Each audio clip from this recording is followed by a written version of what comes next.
பார்த்தீங்கன்னா இதாங்க ஆடதோட. இதுக்கு ஏன் பேர் அப்படின்னா, நமக்கு வந்து சின்ன சின்னதாக இந்த வந்து மறு மாதிரி அப்படி இல்லைன்னா அந்த சின்னதாக கட்டி மாதிரி இருந்துச்சுன்னா இதோட பாலை எடுத்து வச்சோம் அப்படின்னா, இந்த பாலில் வர்றதை வந்து நீங்கள் அப்படி வச்சிங்க அப்படின்னா உங்களுக்கு எங்கெல்லாம் மறு இருக்கோ அங்கெல்லாம் வச்சிங்கன்னா கண்டிப்பாக சீக்கிரமாக வந்து என்ன செய்யணும், அந்த மறு வந்து கீழே விழுந்துருங்க.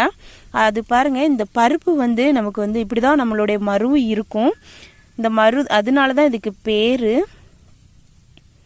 பாருங்கள், மறு மாதிரியே என்ன செய்யணும் இருக்கும். அது இந்த பாலை நீங்கள் எடுத்து வச்சிங்க அப்படின்னா உங்களுக்கு சீக்கிரமாக என்ன செஞ்சிடனா இது வந்து க்யூர் பண்ணிடும். நீங்கள் கண்டிப்பாக ட்ரை பண்ணலாங்க. நானும் எனக்கு வந்து அதிகமாக என்னுடைய இது முகத்தில் வந்து இருந்துச்சு. ஆனால் இதை வந்து நம்ம டாக்டர்கிட்ட கொடுத்து நம்ம போய் லேசர் பண்ணுறதுக்கு நீங்கள் இந்த ட்ரீட்மெண்ட் எடுத்தீங்கன்னா நீங்கள் காசே இல்லாமல் சீக்கிரமாக உங்களுக்கு வந்து என்ன பண்ணினா இது க்யூர் பண்ணி கொடுத்துரும். ரொம்ப நல்லதுங்க. இந்த ஆடதோட பார்க்குறதுக்கே இங்கே பாருங்கள், அந்த பூ வந்து நல்லா மறு